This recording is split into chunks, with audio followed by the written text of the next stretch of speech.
Quan l'any passat decidíem tirar avant amb la candidatura, sí que érem conscients en tot moment que les tres candidates eren tres candidates fortes perquè érem conegudes en el món faller.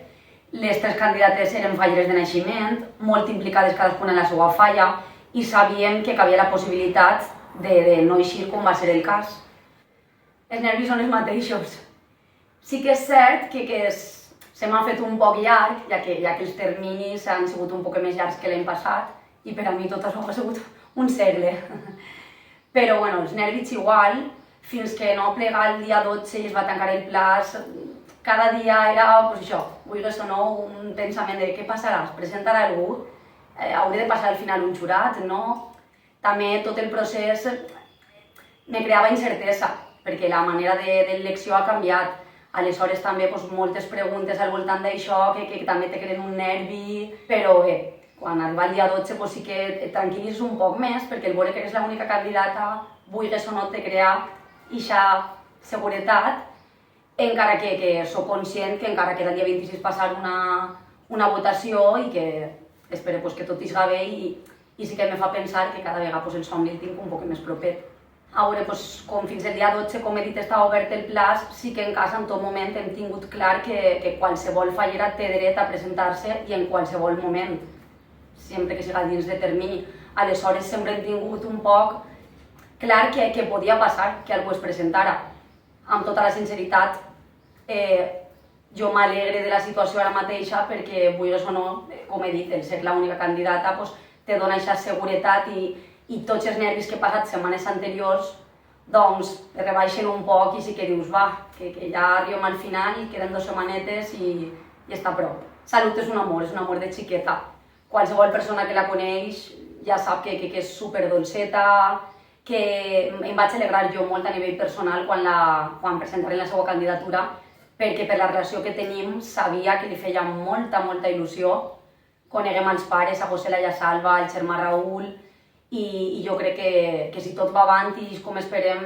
anem a passar-ho molt bé, anem a congeniar molt bé i desitjant-ho estic. Amb el treball cap problema, perquè actualment també trobo com a punt a favor que estic treballant ací. Anys anteriors sí que he estat fora per la meva feina, soc mestra, i sí que quan treballes fora de la teva localitat, a lo millor tot això es complica un poc, però porto des de l'any passat ací al CMS i al Col·legi de Cervantes, aleshores en la feina no crec que tinga cap problema per horaris i per tot. El tema de la maternitat, sí que en un principi, clar, això ha sigut un somni de sempre, però ja, per circumstàncies, abans no vaig poder presentar-me, ja després et cases, entre el treball fora, després vaig ser mare i ja ho veus com tot això un poc llunyà, ja se te queda un poc de on vaig jo, en xiquets, a presentar-me. Fins que arriba un punt que sí que dius, i per què no? Si tinc mans de sobra per ajudar-me, familiars, la meva família fallera, gent de sobre que va recolzar-me, que va estar ahí el meu home, que és el pilar principal de tot això,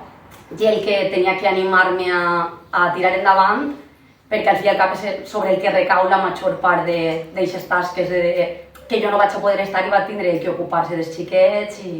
però que tinc a tots, els meus pares, els meus sogres, la meva tia, les meves germanes, cosines, i ja dic, i mogolló gent del món faller que també s'ha brindat i m'ha prestat la seva ajuda. Com he dit, per a mi ha sigut sempre un somni, el somni que em faltava. Imagino com qualsevol fallera del CMSI i espero viure-la al màxim, que tot ixga bé,